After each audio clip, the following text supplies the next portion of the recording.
हाँ तो जय हिंद। कैसे हैं आप सभी? उम्मीद है कि आप सभी मस्त होंगे, स्वस्थ होंगे और अपने अपने बोर्ड एग्जाम की तैयारी में लगे होंगे। तो चलिए स्टार्ट करते हैं आज के क्लास को, जो कि है अध्याय 4 अरुणाश्वर, जो रचैया है रामधारी सिंह दिनकर। एग्जाम ऑब्जेक्टिव में पूछे क्या है तो आप लोग बताइए, है निबंध। ठीक है, ये 1952 में जन्म हुआ था। चलिए आप लोग को याद रहेगा, ऑब्जेक्टिव में 2 क्वेश्चन पूछता है। पहला अरुणाश्वर का रचयिता कौन? रामधारी सिंह दिनकर। दूसरा फिर रामधारी सिंह दिनकर कौन सा पार्ट लिखा? अरुणाश्वर। उसके बाद क्या है? निबंध है। चलिए स्टार्ट करते हैं।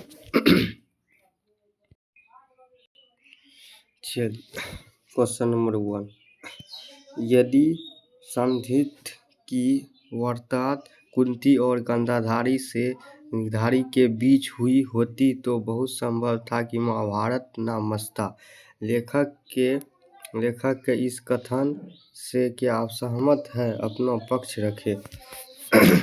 बताइए अब इसका आंसर किस तरह लिखा। चलिए, लेखक का कहना है कि पुरुष इतना कर्क है, कठोर हो उठा है कि युद्ध में अपना रक्त बहाते समय उसे यह ध्यान ही नहीं रहता है कि रक्त के पीछे जिनका सिंदूर बहने वाला है उनका क्या हाल होगा, और ना सिंदूर वालियों को ही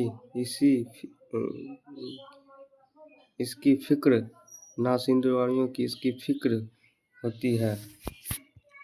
चलिए, ना उसको होता है ना सिंदूर वालियों को, ना सिंदूर वालियों को ही इसकी फिक्र है कि, और नहीं तो उनका जगहों पर तो उनकी राह खुले जहां सिंदूर पर आफत आने का आशंका है। इस आधार पर लेखक का मन यह व्याप्त होता है कि अगर कौरवों की सभी में यदि संधि का वार्ता कृष्ण और दुर्योधन के बीच न होकर कुंती और गांधारी के बीच हुई होती तो बहुत संभव था कि महाभारत नहीं मचता। तो चलिए 1 नंबर का क्वेश्चन का आंसर दे चुके। अगले नंबर क्वेश्चन की ओर चलिए क्वेश्चन नंबर 2 की ओर। क्वेश्चन नंबर 2 में क्या है? अरुणाश्वर की कल्पना क्यों की गई है, क्यों की गई होगी? आज इसी का क्या सार्थक है? आज इसकी क्या सार्थक है? चलिए, अरुणाश्वर शंकर और पार्वती का कल्पित रूप है, जिनका आधार अंग पुरुष का आधा अंग नारी का होता है। यह कल्पना शिव और पार्वती के बीच पूर्ण संबंध दिलाने को निकाली गई होगी। अरुणाश्वर की कल्पना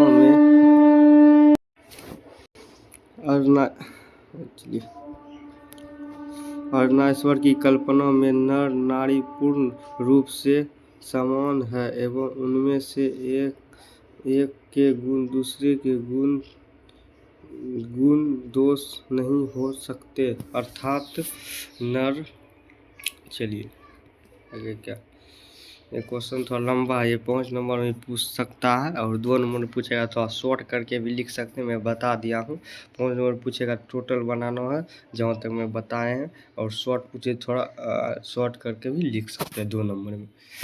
चलिए, ये 2025 बोर्ड एग्जाम के लिए बहुत ही इंपॉर्टेंट है, ध्यानपूर्वक देखिए, बहुत ज़्यादा इंपॉर्टेंट है। ठीक है, चलिए, मैं नारियों के गुण आयो तो इससे उनकी मर्दान ही होती, बल्कि उनकी पूर्णता में वृद्धि होती ही होती है। किंतु पुरुष और स्त्री में अरुणाश्वर का यह रूप आज दिखाई नहीं देती। नारी समझती है कि पुरुष गुण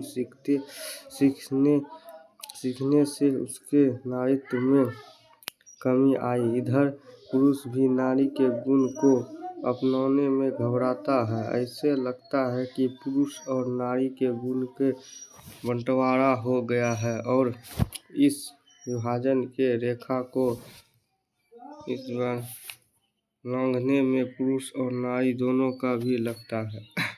चलिए क्वेश्चन नंबर 3 की ओर। क्वेश्चन नंबर 3, रविन्द्रनाथ प्रसाद और प्रेमचंद के चिंता से दिनकर क्या असंतुष्ट है? रविन्द्रनाथ के अनुसार नारी के सार्थकता उनकी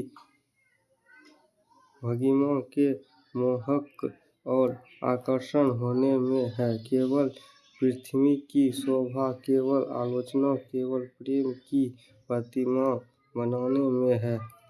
कर्मकीर्त वीरबल और शिक्षा दीक्षा लेकर वह क्या करेगी?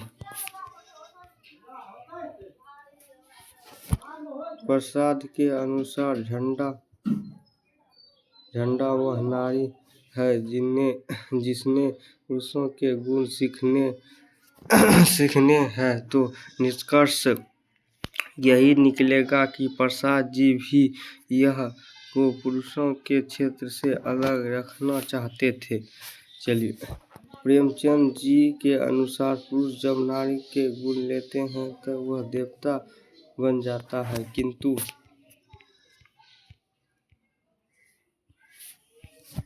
नारी जब नर के गुण सीखता है तब वह राक्षसनी बन जाता है। दिनकर जी के इन लोगों का विचार असंतुष्ट है, क्योंकि उनका विचार है कि सदियों में आदत और सब के उनका अंतिम यही कहलाता है कि नारी जीवन के सार्थकता रूप रिझाकर रखने में है। चलिए क्वेश्चन नंबर 4 की प्रवृत्त मार्ग और निवार्ग क्या है? गृहस्थीय जीवन को स्वीकार करना, उसको मार्ग पर चलना प्रवृत्त मार्ग कहलाता है, तथा गृह मार्ग जीवन की अस्वीकार करने वाला मार्ग निवार्ग कहलाता है। चलिए बुद्ध और आनंद से क्या कहा? बुद्ध ने आयुष्मान आनंद से इष्ट पश्चात के साथ कहा कि आनंद, मैंने जो धर्म चलाया था वह 500 वर्ष तक चलने वाला था, किंतु अब वह केवल 500 वर्ष ही चलेगा, क्योंकि नारियों को मैंने भिक्षुक होने का अधिकार दे दिया। तो चलिए इस तरह से आप लोग को चैप्टर नंबर 4 का अर्नाइसवर 1 से लेके 5 तक क्वेश्चन करा चुके हैं, और अगले वीडियो में 6 से लेके 10 तक क्वेश्चन कराऊंगा। तो वीडियो अच्छा लगे तो लाइक कीजिए, शेयर कीजिए अपने दोस्त के पास, जो ऑनलाइन क्लासेस को सपोर्ट करे, और चैनल सब्सक्राइब करिएगा। ठीक है, चलिए अगले वीडियो में पार्ट 2 में कंप्लीट सब्जेक्टिव हो जाएगा। अगले वीडियो में फिर ऑब्जेक्टिव लाऊंगा। ठीक है, तो इसी तरह की ऑनलाइन क्लासेस सपोर्ट करते रहे। धन्यवाद। जो स्टूडेंट, आप लोग को एक बार बताना चाहता हूँ, बिहार बोर्ड इंटरमीडिएट परीक्षा 2025 पत्र लेखन, जो स्टूडेंट को पत्र लिखने में कठिनाई है, जिन्हें नहीं आता है, तो वो इस वीडियो को नीचे लिंक दिया गया डिस्क्रिप्शन में, जाके उस वीडियो को देख लीजिए। पत्र लेखन हिंदी में आवेदन पत्र कैसे लिखें।